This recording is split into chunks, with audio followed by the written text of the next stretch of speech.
If you do it, I'ma do it. If you do it, I'ma do it. Go hop out the car, do it. Damn, that's evil, twin. That mean we evil then. Evil twin, evil twin. If you do it, I'ma do it. If you do it, I'ma do it. Go hop out the car, do it. Damn, that's evil, twin. That mean we evil then. Evil twin, evil twin. Evil twin. So, Man. Back to another one. Yeah. We did. This is actually some new episode number 13. This is the Financial Friday segment, something totally new. We're trying to get everybody hip to get in this money. We're trying to show y'all some different ways of doing it. Get this back. So today, first and foremost, we'd like to welcome you to episode 13. This is Poddin, Bodi. If you like this content, please like, share, subscribe on YouTube when we get all that together, and comment, please, because we got a goodie for you. So we got John Worthy today, and today we will be talking exclusively about unions. What is a union? Why we need to be in a union, and how a union can help protect us now and in the future. So to start off, we'd like to welcome John Worthy. How you guys doing? Thanks for having me on the show. Oh, no problem, man. Thank you for being here and again educating the community as far as what unions are all about. I guess the first question that we would have to start with is who is John Worthy, and where do you fit in this whole union process? Okay, great. So John Worthy, that's me, obviously, and I am the president of Plenary International Federation of Skilled Tradesmen, Local 46. So I'm the president of Local 46, and we are a Black-ran labor union in the city of Chicago. We work with all of the skilled trades. Plenary is the international that we're under. And, our goal and objective is to bring opportunities to Black people in the trades, to help them be able to advance and move along and get involved in some of the different project labor agreements, that sort of stuff. So I'm sure we're going to dig down into that a little bit further. But, that's just kind of, what I am and what I do. I originally started down this road of unions. I knew absolutely nothing about unions when I started down this road. I'm actually a general contractor. And the reason I did this was because I saw the need and how, we were being systematically excluded from opportunities that are out there for Black contractors. So, in lieu of starting the traditional trade school, if you will, which is the route that most people go, I said, I think it would be a lot more beneficial to actually have a union. So I sought out the international that I'm a part of and got the local to help to advance, my people to be able to get in and participate in some of the opportunities that are out here. Mm-hmm. So I got a couple questions. The first one I want to ask is, you mentioned a general contractor. What exactly is a general contractor? So a general contractor who's someone who's licensed by the city of Chicago to perform repairs, renovations, new construction, work on labor projects that are taking place in the city of Chicago, which is where I'm licensed at. But a general contractor in a broader scope would be someone who's able to do those sort of things pretty much in any city across the country. Oh, okay, nice. All right.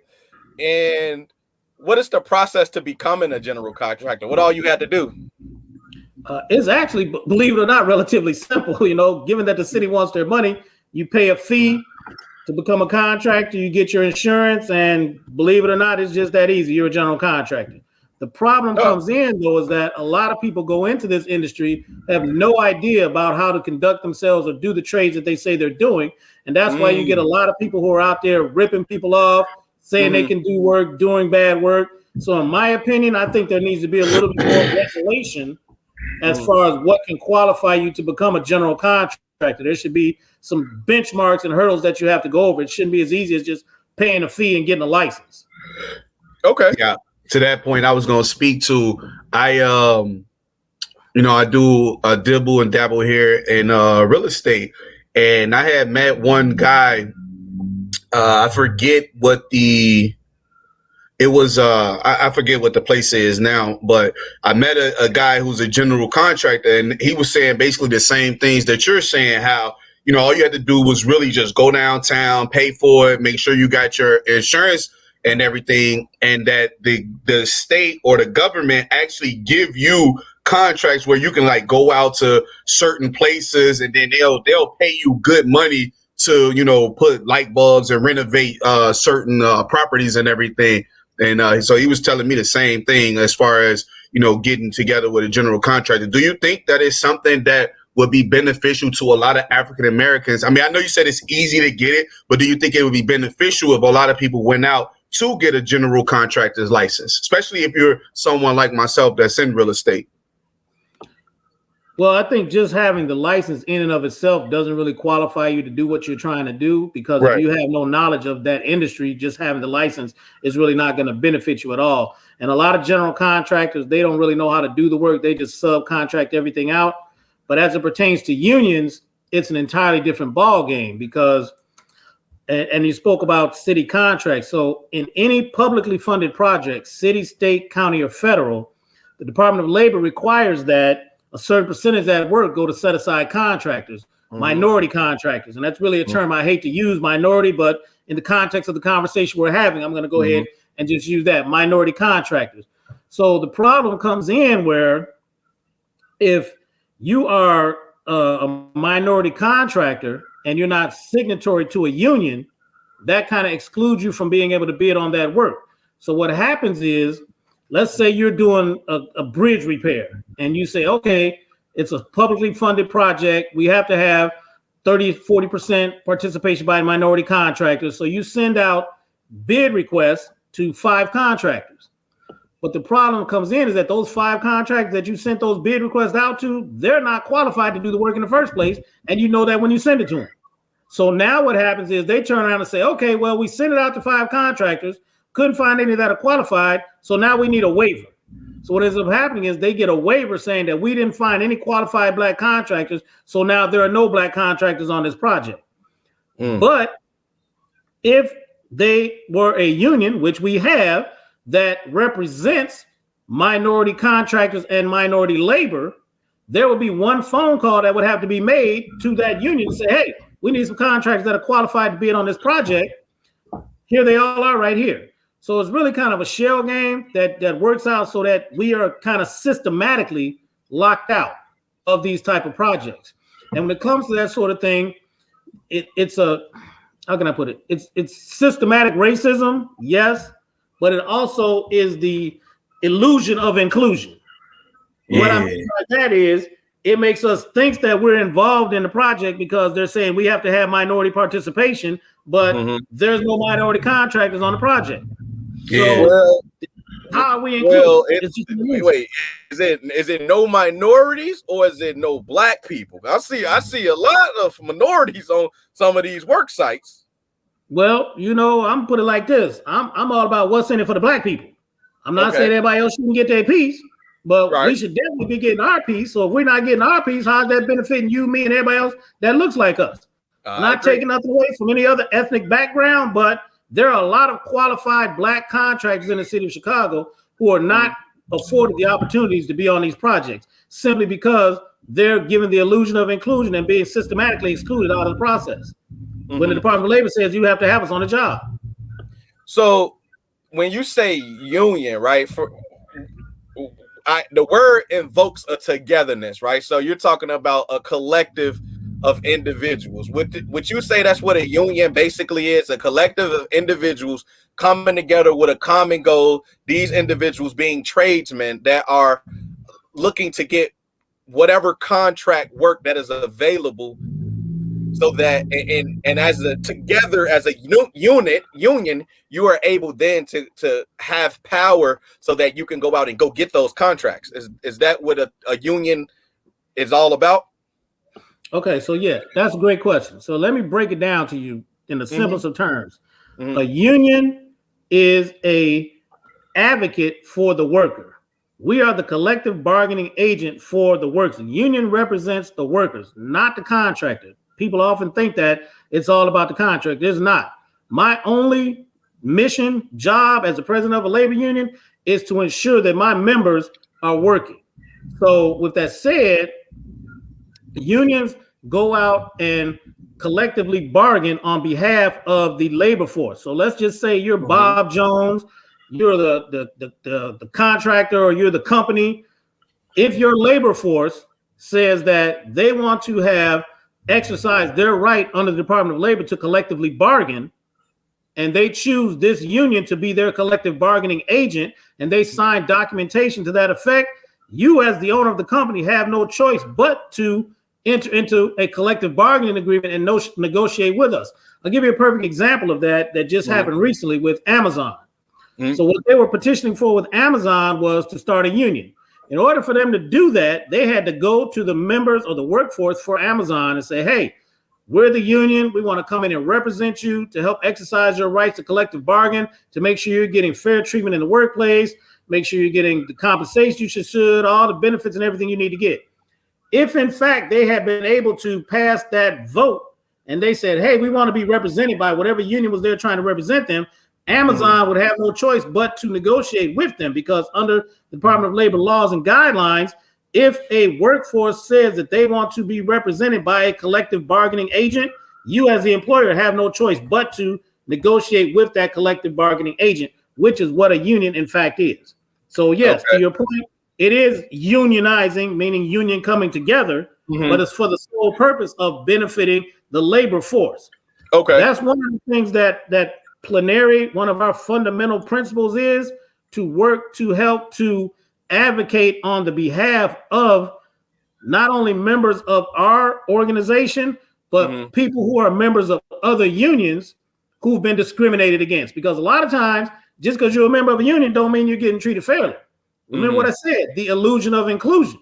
So there are a lot of Caucasian ran unions out here. I'm sure we all know who they are. Who say, hey, come on in, be a part of the union. Yeah, that's great. But what happens is that's really kind of a form of slavery. I'm gonna break it down to you how it's a form of slavery, because once you become a member of that union, then you have to get all of your work through that local. So if they're not sending you out on any jobs, you ain't making no money. But at the same time, they say you can't go get no work somewhere else. So then you get behind on your union dues because you're not working. Well, if I can't pay my union dues, then how am I going to be in good standing and you're not going to send me out on work? So you see the little vicious cycle that they've created there. Now, if you talk to probably the majority of the people out here who are members of these other unions, they're going to tell you, hey, man, they ain't sending me out on no work. This guy's son came in after me. He's already advanced past me. He's going to work, blah, blah, blah. They can control when and how you go to work. It's another form of systematic discrimination and racism. That's why we are trying to say, hey, why do we need to be a part of something that doesn't want us to be a part of it? Biggest misconception that people have is that the AFL-CIO, the American Federation of Labor, and the Congress of Industrial Organizations has way more power than what they do. All they are is a group of Caucasian ran unions, because there ain't no black unions at the table, that got together, formed this organization that basically created a monopoly on all of the work out here that says, if you're not part of our organization, you're not going to be able to be part of the project labor agreement. You're not going to be able to come in on this job. Well, that in and of itself is discrimination, because they're saying that you can't be part of the project or anything else unless you're part of their organization. Understand this. They don't have any more power or rights than any other union, like the one that I'm affiliated with, than you create in your own mind to give them. Because if I'm recognized by the Department of Labor, which we are, in good standing, so that means that anything the Teamsters, IBEW, Carpenters Union can do, we can do. So if that's the case, why do we feel like we need to be part of their organization? Understand this. As I stated earlier, every publicly funded job, think about that, city, state, county, and federal. Just look at all the publicly funded projects that are taking place right now just in Chicago. If the law says we have to be, it's not if you want me to or maybe I can. This is what we are entitled to do. So if we have a union that represents all of the black labor and has all of the black contractors signatory to us, and they say we got to be on every job, well, guess what that makes us? the most powerful union in the freaking city, because anything he's done, we got to be on it. So I want to ask you, so with IPTF, right? So that's International Plenary Federation of Trade. So Plenary International Federation of Skilled Tradesmen. Right. So is this will be a collective of Black individuals that are tradesmen coming together to then be able to connect with the signatories, which will be the contractors, so that they could create, we as a group can create our own work labor force?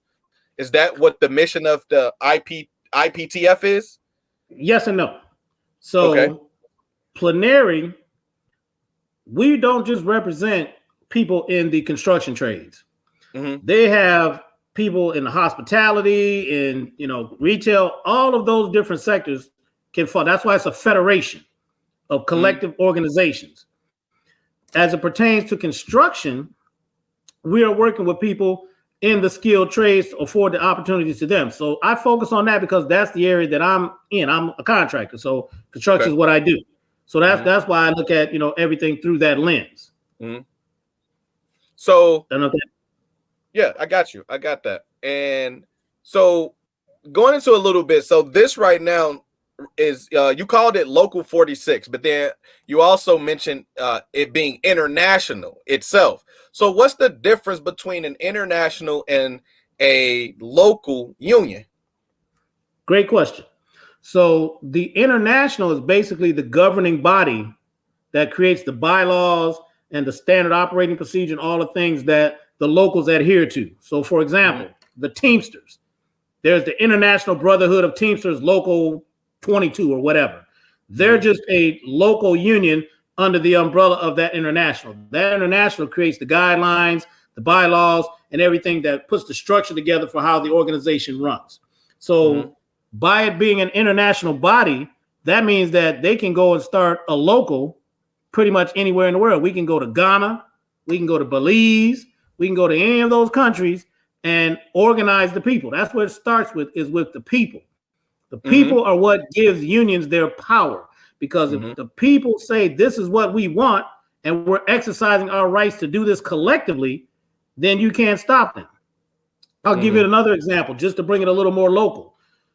In a lot of our communities, you often hear people saying that they want to have community benefit agreements. But the problem is that the people who are asking for those things are not necessarily asking for the wrong thing. They're just going about getting it in the wrong way, because the only entity that can enter into a community benefit agreement is a union. So what those people need is union representation to be able to bring them to the table to become part of the project labor agreement. Perfect example, the Obama Library. They said they didn't want to give those people over there a community benefit agreement because all those different community organizations didn't understand how collective bargaining works. Because if they did, they would have said, hey, John, you've got a union. We want your union to represent us to exercise our collective bargaining rights. At that point, we would go and collect signatures from the residents of the community. And this can happen in Inglewood, Roseland, Chatham, any of the communities that are out here where development is taking place. And those community residents would sign a document, a petition, if you will, stating simply that we'd like to exercise our collective bargaining rights guaranteed to us by the Department of Labor.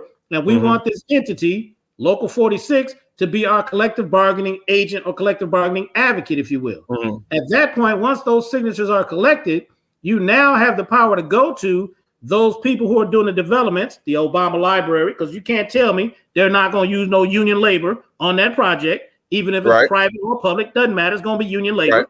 But now those people have a representative or a union that can come to the table to meet with those other unions and say, hey, we want to be part of the project labor agreement.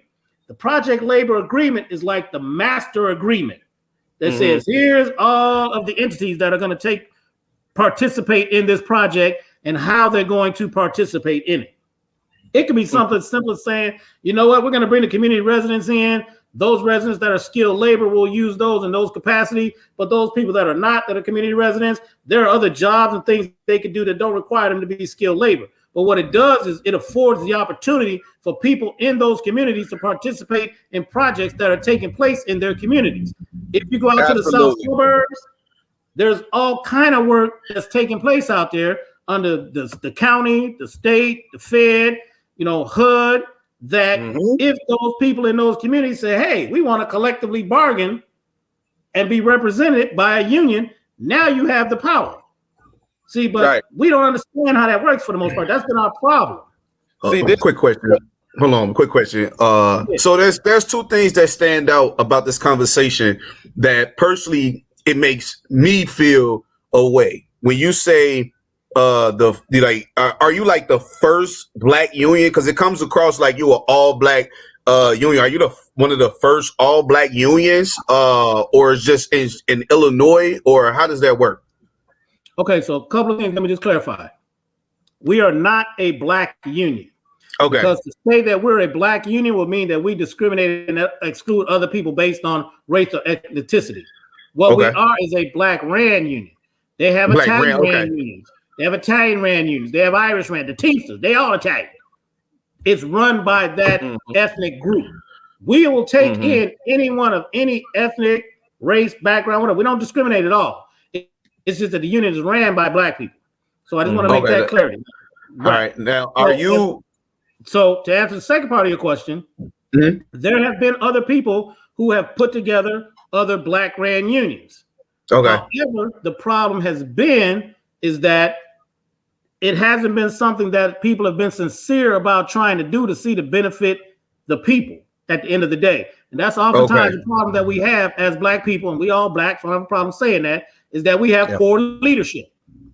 Often our elected officials and other people who are in positions of power, they get organizations and do things, but at the end of the day, you got to look at what are they really trying to do and who are they really trying to benefit. And so often it turns out that they're not really trying to benefit the people that they actually say they're representing. Now, I'm not saying I'm perfect, but I will say this.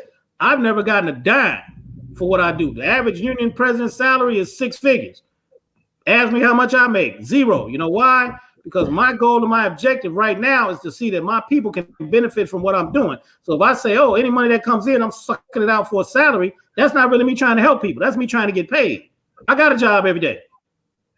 So that is the distinctive difference. So yeah, there have been other black people who tried to do what I've done, but have they been successful? No. Gotcha. All right. So John, I got another question for you. It comes from the comments. Mr. Terrence Knight, he asks, how does unions get funded? So unions are funded through the membership dues and fees that are paid by its members. So everybody that's a member of a union, you have an initiation due, like you would like any other organization that you pay to become a member, and you pay your union dues, which is based on a percentage of your hourly wage on the job site. Those monies that come in are what actually fund the union to give you the operating money that you need to be able to do what you do. No, that sounds great. And I got just one more question for you. Now, what are some, like, it has to be something they said to be a black RAND union. You know, when you mention some of the other unions, you often think of they came from mob ties. Like they started like from every time I've ever joined a union or something, they always say, you know, that's mob money or things like that. So what are some of the obstacles that you faced, you know, when trying to create a black RAND union? So that's a good question. At the end of the day, unions are all about money, like any other organization, because without no money, we can't run. But the problem has been that, you know, a lot of these other unions, the funds that they got, for example, they often say, oh, the Teamsters money built Vegas through the mob. So that's just been the affiliations that they've had with those criminal organizations in the past that have allowed them to have those relationships that they have, i.e. everybody knows the mafia is Italian, the Teamsters are run by Italian. So, you know, I'm not saying that they're all criminal, but you can read between the lines. It is what it is. Right. You know, so that's kind of where those, you know, stereotypical viewpoints come into play of that it's all mob money and stuff like that. But that's not the case. You know, maybe in the 50s. Yeah. Now, not so much. You know, and as a black RAND organization, obviously we ain't affiliated with the mafia because it is what it is. I wanted to circle back to when you were talking about the community benefits agreement, because the mayor has these, what is it, the South and West initiatives going on, where there are a bunch of contract projects that are going up. And one, in fact, was selected for the Austin community at the Laramie State Bank. And there's been this huge uproar in the community because of some community groups that wanted to manage that project didn't get that project. And it went to a collaboration between Heartland Alliance and Oak Park Regional Housing, who neither, to the community's understanding or to the community's liking, has anything to do with Austin. So how do we prevent situations like that? Do we need because you mentioned the politicians, do we need the politicians to be involved, or do we as a community need to become unionized to be able to go get that type of work? That's a $32 million piece of developmental space that is going to go outside of the community, but it's supposed to benefit the community. How do we stop that from happening? That is a fantastic question. So again, it goes back to my point earlier about the people and starting with the people.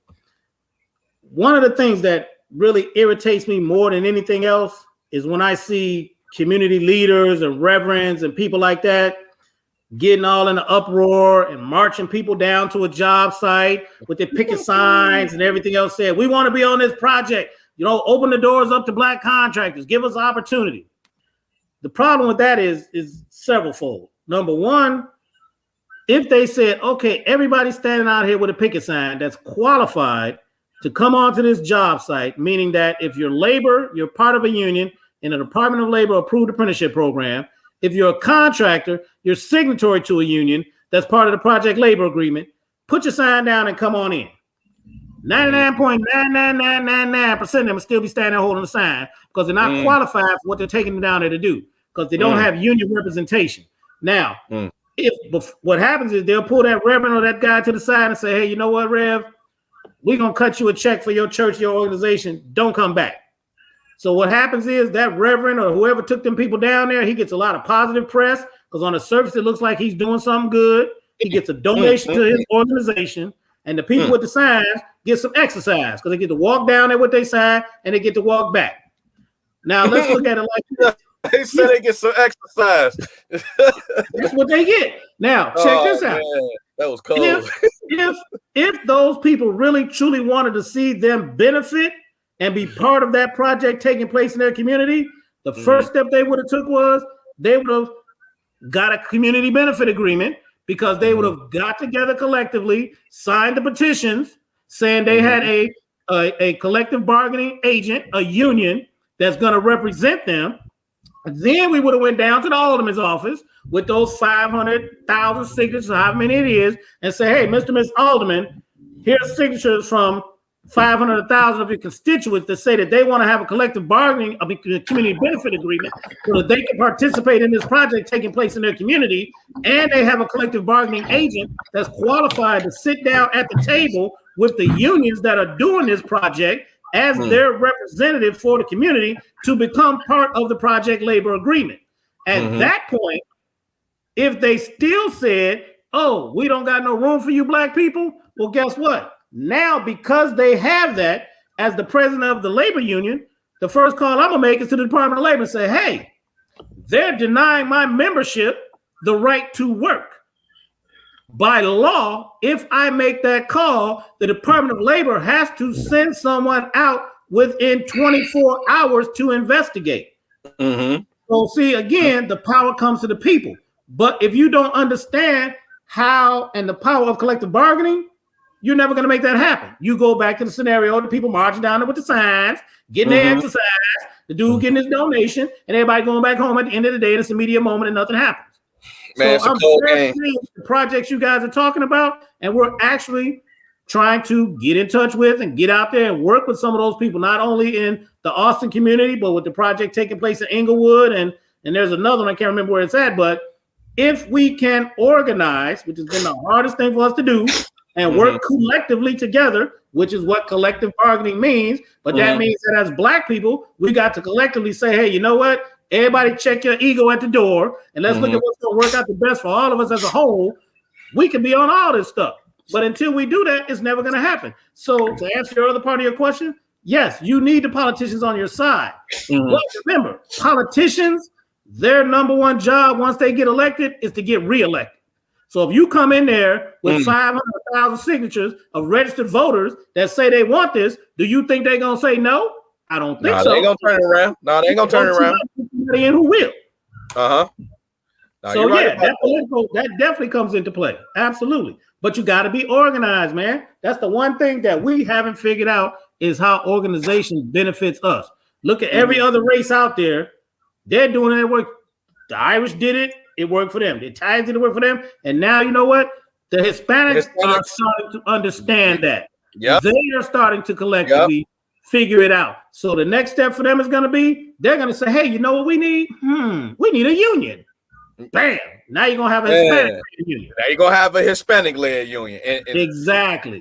So, I want to ask, okay, you said ego is one of the biggest reasons why we can't come together collectively. Outside of that, what do you think are some of the other issues that are stopping us from really organizing the way that we need to organize? That's an interesting question. You know, I ask that because you're a little bit more seasoned than my brother and I, and so you might have a very different perspective. So I just wanted to hear what your perspective is. Well, it's been over the last few years that I've been working in this arena, one of the biggest obstacles that I've seen is that we've been so brainwashed into thinking that this can't work for us and unions are bad for us, and that unions have screwed over so many Black people from the labor side as well as from the contractor side, that now when we come to the table and say that, it's like I have to change people's mentality and their way of thinking to see that, hey, I look just like you. What makes you think I don't want this to work? So I think it's a mindset right now that's a big issue and an obstacle to be overcome, because we've been beaten down so bad and so hard that now when somebody comes along, we're the most critical of ourselves, if you will. So me coming in as a Black man saying, hey, I've got a union that wants to work to see Black people benefit in the construction trades, that now people are really hesitant and leery because, like you alluded to earlier, there have been other people who've tried to do what I'm doing and weren't sincere in their goals and objectives and what they wanted to do. So now people are apprehensive about coming in and being a part of it. And also, it's the myth of the AFL-CIO, American Federation of Labor and Congress of Industrial Organizations, which is what that stands for. And everybody feels like they have so much power. I'll give you a perfect example. Right now, we have apprenticeship training. And people will come to me and say, John, is your apprenticeship training as good as the carpenters or the plumbers or the electricians? What people fail to understand is that I don't set the parameters for an apprenticeship training program. We may submit the curriculum for approval to the Department of Labor. However, the Department of Labor sets a standard that every apprenticeship has to meet. If it's a carpenter, a plumber, an electrician apprenticeship, they all basically teaching the same things. Curriculum is pretty much identical. So what I ask people in rebuttal to that question is, how good of a carpenter are you? How good of an electrician are you? Because you're the one teaching the classes. So the curriculum can be great, but if the instructor is not, then that's the problem. But I say that to try to make people understand that just because these people are white and they got a program, don't make their program better than ours. Because it's the same program, basically. It's the same parameter. Okay. So it's a standard program across the board. Doesn't matter who is holding that class. You will receive the same training no matter what location you go to, because the labor, the Federation of Labor determined, or the Department of Labor, determines that this is the qualifications to meet successful training. Exactly. So the Department of Labor has benchmarks and standards. So when you come into any apprenticeship program, regardless of the trade, as a first-year apprentice, there's a certain number of classroom hours you have to complete, There's a certain number of practical application and theory that you have to complete, and there's a certain number of OJT that you have to complete, no matter what it is, in order to advance to the next level. So that's the same across the board. The only difference is that the quality of the people teaching those trades will determine how well you're trained, just like anything else. How good is your math teacher? How good is your English teacher? Okay. Same type scenario. So, but that goes back to the mindset thing of us always thinking that because it's somebody white, it makes it better. Oh, trust me. You got to get out that mindset. I'm a whole PhD over here, and I can't get nobody my color to listen to me. You know, and now let my brother tell it. He'd be like, man, you got to get them emotionally involved and all of that. And I'd be thinking like, that white person don't do all of that. White person say, Well, we always in the beginning again, because my mentality is a sales mentality. I always tell them, like, even when I try to do things inside our community, when it comes to sales, hell, even trying to do food drives, I had to do food drives where I still have to appeal to people. And I say, whether it's white people or not, I think everybody wants to be sold. It just so happened that when you in our communities, you gotta definitely sell us. Like we have to be sold on why you're the man for this. Just like with you in your union position, you could be good at whatever you do. You still gotta go sell them people, whether it's with rah-rah or a sense of security, whatever it is. You gotta sell our people. White people don't gotta do it. Like I told my brother, because they have resources. They can look at somebody and say, you know what? I like the cut of your jib, and I'm gonna get somebody behind you that's gonna, you know, because I like that. We're not like that. You know, whether it's systematic or whether it's caused because I just don't want you to get a leg up over to me. And I would think that's the ego part that you're talking about. Every time I go to somebody who look like me and I'm trying to sell them something, whether it be for their benefit, in my mind, I can always see that they thinking that the moment I sell this dollar to you, I've just given you $1 so you can spend on me. And I don't want that to happen. Right. So check it out, bro. You're right about that. And a big part of what I need to do to make what I'm doing successful is sales. That's for better lack of way. That's what I mean by changing people's mindset. So if you could be great at what you do, but if you can't get people behind you, get people to believe in it, become an evangelist for it, you won't be successful. You're absolutely right about that. That's a huge part of it. But the other part of it is that once you get them engaged, you have to have the follow through to come behind it. And I'll give you an example of that. There's a lot of people out here in organizations that have trade schools, right? So the reason I didn't want to go down that road was because those people have figured out that in and of itself is a hustle, because there's plenty of money out here for funding for that. So they become professional trainers. Nothing would be more frustrating than for me, for you, or anybody else, you know, to go through a program, you finish it, you got a skill now, they give you a certificate, and you still ain't got no job. You still can't go to work. The only way you can guarantee that is if you're the union.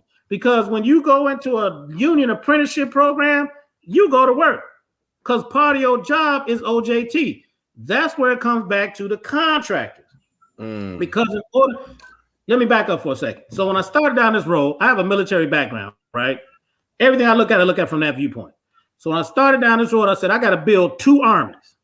I got to build an army of competent, qualified labor on one side. That's my union membership.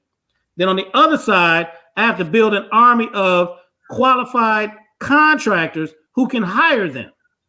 By qualified contractors, I mean working with contractors to help them get their DBE certifications, the disadvantaged business enterprise, their MBE, all those certifications that they need to get that set aside work. If I don't have both of those armies, I either have on one side a bunch of labor with nobody to hire them, or a bunch of contractors looking for people to hire and no labor to hire. So in order for this to be successful, you have to raise both of those armies simultaneously. So that means that working with those contractors is equally important, because you're going to need them down the road. You may not need them out the gate, but eventually you're going to have somewhere for these people to go to work. If they can't go to work, then it defeats the purpose. So you mentioned the contractors being the signatory. So what do you mean when you say that a contractor is a signatory?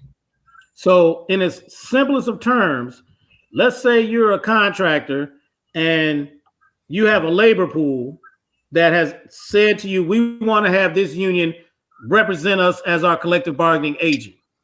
At that point, you enter into what they call a collective bargaining agreement. What a collective bargaining agreement is a document that spells out the terms under which you're going to collectively bargain with that employer, i.e. it spells out holidays, it spells out wages, it spells out, fringe benefit packages, health and wellness, all of those things are spelled out in the collective bargaining agreement. When you sign that agreement, it also states that you as the contractor or you as the employer are going to get all of your labor from this union. That is what it means to be signatory to a union. It's saying that you are signing a document agreeing that going forward, all of your labor will come from this labor organization. Now, that benefits a contractor too, because there's a lot of jobs that you can't get on unless you're signatory to a union, which means that you're using union labor. Right. But let me tell you how they manipulate that. Because it's been a way for them to do everything. So let's say you coming in, DeAndre, you a contractor, and your brother LaJohn, how you say your name, bro? Lawan. Okay. So let's say Lawan is the prime contractor. He's signatory to me as a union. I'm the White Rand union that says you got the AFL-CIO union. So in order for you to get on the job, you come in and say, hey, I already have my own labor force. We're signatory with Local 46. And they say, well, no, you know what? In order for you to get on this job, you've got to be signatory to one of the unions that are part of the project labor agreement. That's the master agreement.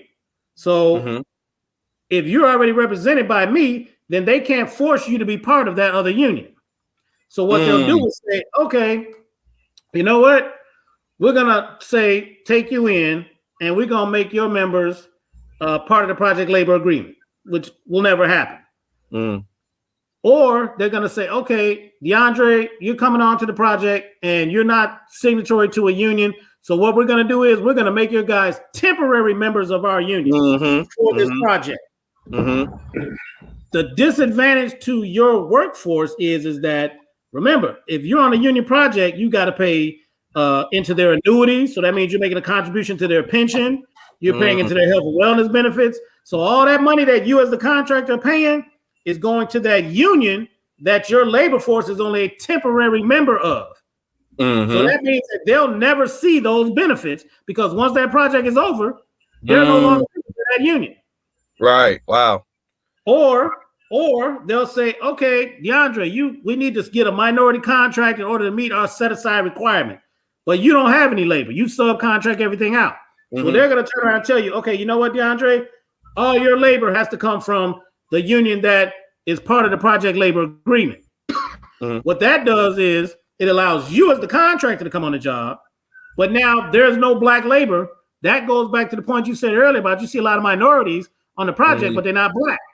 That's because that black contractor has said, you know what, I'm going to look out for me and get paid. I'm getting the contract.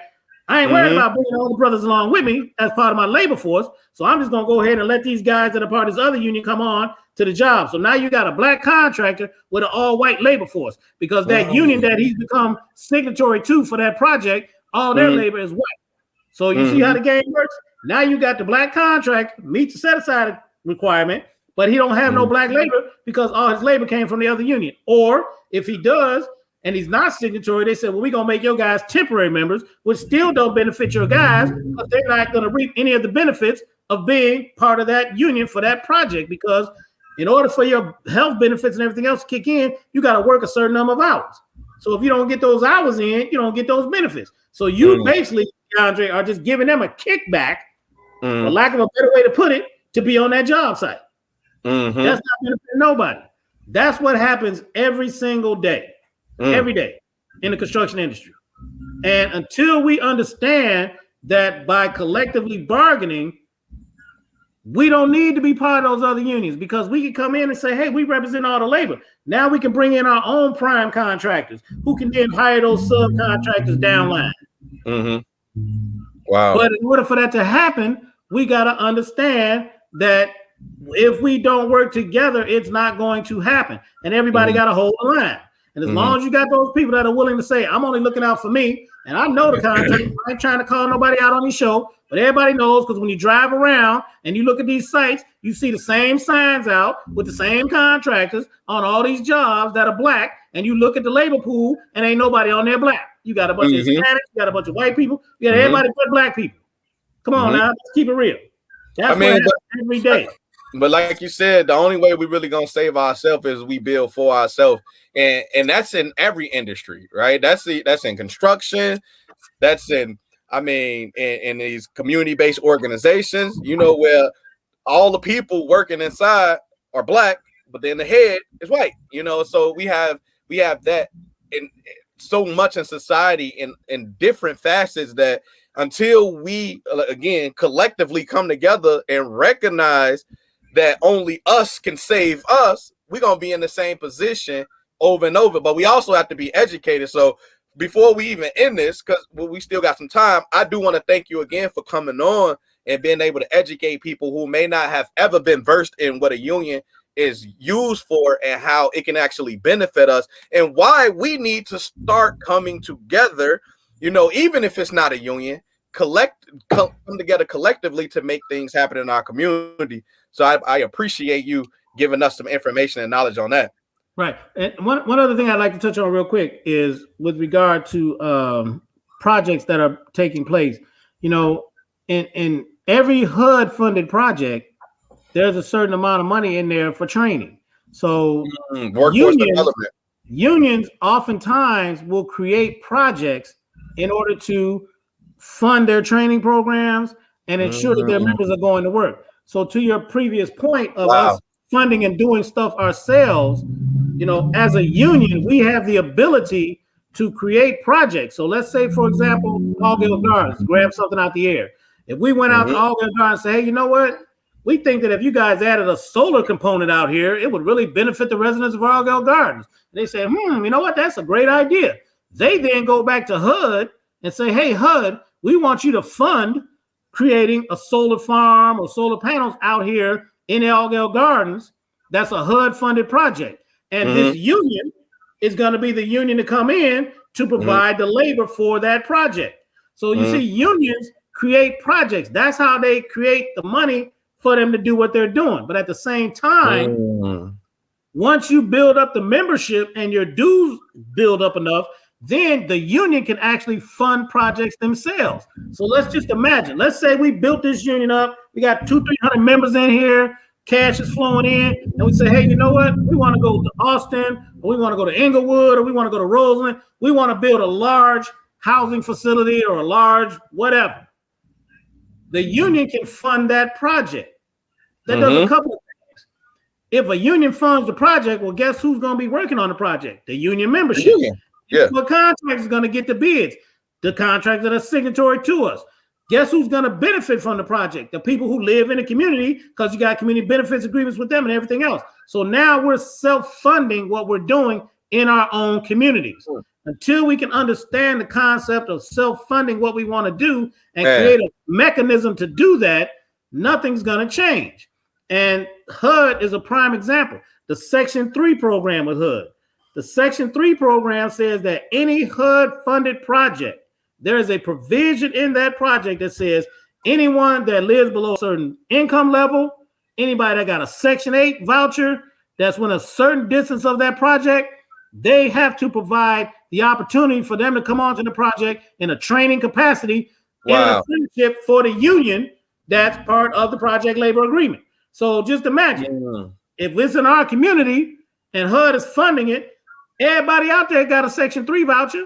A Section 8 voucher. Everybody out there lives below the income level that qualifies them to be part of the Section 3 program. There's funding for that out there. We just have to be proactive. The only way, and I can't emphasize this enough, the only way things are going to change for us is if we start to work together to collectively bargain and collectively demand the things that we want to have in our community through the mechanisms that are in place. If we just study the laws and see what's out there, We ain't got to reinvent the wheel. We just got to figure out, hey, this is how they doing it. This This the how rules they of the doing it. game. Let's go play the game.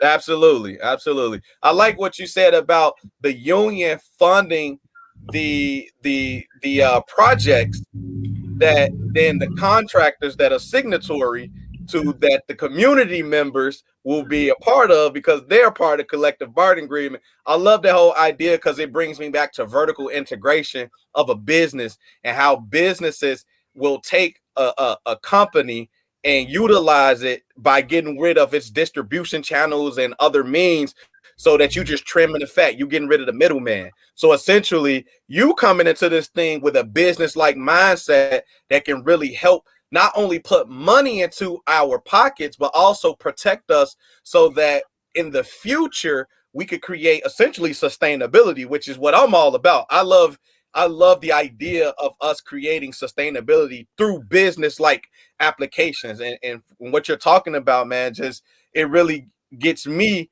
revved up because I know that we need these type of concepts in our community to get it past where it currently is. So again, man, thanks for the enlightenment. I do want to ask though, because you touched on money a couple times, and this is Financial Friday, so we want to make sure that we get the money in. So when you talk about training and development programs, one, how much would that cost to the individuals that would want to take part in those type of programs? And on the back end, what can they stand to make even in their first year and beyond? So, good question. So, through the union, the contracts that we have, the collective bargaining agreements, the project labor agreements, all of those agreements have provisions in them where a certain portion of money and proceeds from those contracts goes to fund training for the members of the union. So that's why you notice all these other unions, you never hear them ask about how are we going to get the money to fund the training? How are we going to do that? Because if you got the contract has a provision in there that a certain amount of that money goes and allocated for training. So it's not like you're saying, hey, Joe wants to go through the union apprenticeship. Joe, here's how much it's going to cost you for the classes. It don't cost Joe nothing. Joe pays his membership fee. Joe pays his monthly union dues. The training is covered under the contracts that we have with those projects that we're doing, and the provisions in there that call for this called your fringe benefit package. Part of that covers your training dollars. So that's how the training is funded in a perfect world. What we need to work on is getting ourselves in a position so that we can create those opportunities to have those contracts that open the door for us to get that funding as part of the contract. Like I said, every HUD contract. So think about it. CHA is basically part of HUD. So forget dealing with CHA, go straight to HUD, because HUD is going to enter into the contract and say it's a portion of the money in there for funding. State projects, same thing. That project labor agreement calls for a certain amount of those dollars to go to pay for the training. So the training is paid for through those different programs, those different contracts. The key to it is the contracts. Right now, there's a project labor agreement in place with the state of Illinois and the AFL-CIO unions, which in and of itself is discriminatory, because if that agreement excludes any union that's not part of the AFL-CIO, which you don't have to be, because remember, we already said they're just a group of white man unions that came together and formed an organization to create a cartel, a monopoly on all the labor. But if they exclude you from being part of that project labor agreement as a union, now our membership is actually being denied the right to work because they're not opening the door for us to be part of that project labor agreement, which in turn cuts off the funding sources for the training that we need for the people that are in our apprenticeship programs, because we don't have access to those contracts that provide and have provisions for training. Okay. So you see how the systematic works all the way down the food chain. We're being cut out. But if we do not get together and collectively bargain and hold our publicly elected officials accountable, one of the biggest problems that we have as Black people is poor leadership. We get the people in office, you don't hear from them for 4 years or 2 years till they get ready to get elected again. Then they say, oh, come on, help me out, make a donation. Well, we need to hold them accountable during that time where they're in office. Hey, pass some legislation. They know them collective bargaining, them project labor agreements are exclusive of us. But are they doing anything to make us get involved? No. And what happens? Go back to the whole guy marching down there with the signs and the pickets and wasting their time and not getting jacked. So it's got to change, but we're the only ones who can change it. And, you know, I'll be the first to say, I'm willing to work with anybody out here that has a like mind, that's willing to see our people advance, that's willing to go about it in an organized manner and have a plan, not just get out here with some signs and picket and yell and scream. We're too emotional as a people. That's our problem. We got to deal with this with logic. Let's go on a logic standpoint. Hey, here's the logical steps we need to take. Here's the mission plan. Here's the systematic plan to do what we try to do. If we get some people that's ready to do that, then I'm all for it. Let's make it happen. So how much can a person that is a part of the union or even just a tradesman in general, how much can they stand to make per year? Because trade itself, like, I'm just saying, because I know that there's a lot of individuals that are calling for trades to be put back in schools, right? Because there's a lack of tradesmen as it exists right now, and there's a lot of opportunity. So, and I think people don't realize how much they stand to make by being a tradesman, a journeyman, or whatever the case may be. So how much can you make in these professions? A journeyman carpenter makes about $65 an hour. A journeyman plumber makes at least $65, $75 an hour. Now, mind you, you got a stair step to get to that point, but an entry level first year carpentry apprentice is probably going to make about at least $25 an hour. Plus, not to mention, you got a health plan that's given to you through the union for you and your immediate family. You got a 401k that your employer makes a contribution to, that you have the option of making a contribution to as well. You got job security, because if you're in the union, you're going to work every day. Ain't nobody in no union that shouldn't be going to work every day. Because my only job is to make sure all my members go to work every day. If they ain't going to work, then they need to vote me out because I ain't doing my job. And I'm gonna do my job. You can believe that. You say, I'm gonna go out and get them contractors. I'm gonna go out and get them laborers. I'm gonna go out every day. Yeah. I am going to unapologetically advocate for the members of my local. Absolutely. Every day. That's my only mission, is to make sure that they taken care of. So if that means I got to work something to get some contractors signatory, if I got to go meet with some politicians, if I got to go collect signatures to get a community benefit agreement, whatever it takes to make that happen, it's going to happen every day. And again, I have not gotten one dime for doing this. And I have said I will not take a salary until this union is up, running, and can afford to pay me a salary. I ain't in this for the money. Well, Mr. John, I definitely want to be the first to, sometimes, you can be enlightened by things you definitely didn't know. Me, myself, I've been a part of a few unions, so I definitely appreciate it because I already know just being in insurance and real estate, how difficult it is to get out here in the community and try to affect change. So, like you said, if you're, I'm personally willing to do whatever is necessary to help in that endeavor, because I want to see the community do good. Just like I'm pretty sure all Dre man want to see the community do good. So I definitely commend you. We want to thank you for coming on. Blessings, man. Definitely appreciate it for hopping on today, Financial Friday, and being able to enlighten as well as educate people to some things that they may have never heard or experienced. Anybody out there listening that want to be a part of something like that, monumental, join a union where you can actually help build up the community and, leave the egos at the door and just want to overall be a part of something where it keeps jobs within our community, within our families, and be able to go and start at a job making $25 an hour where you 65. Will be guaranteed.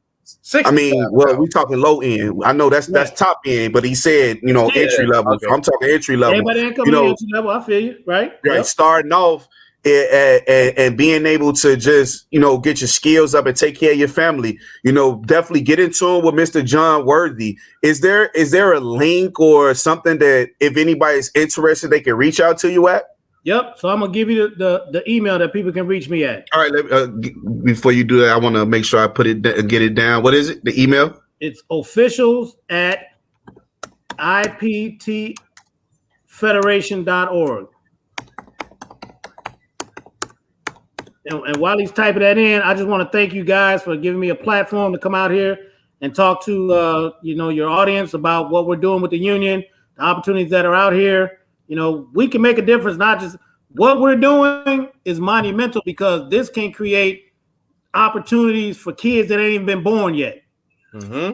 Once this is done here in Chicago, we can take this show on the road and replicate this across the country. Right now, we're working with people in Minnesota to create locals there. We're working with people in New York to create locals there. So we're trying to move this thing across the country because there are communities across the country that need what we're doing. This systematic discrimination and racism from the unions, it ain't elite to Chicago. It's across the board, man. Everywhere you go, it's the same thing. Mm-hmm. Mm-hmm. So it can happen.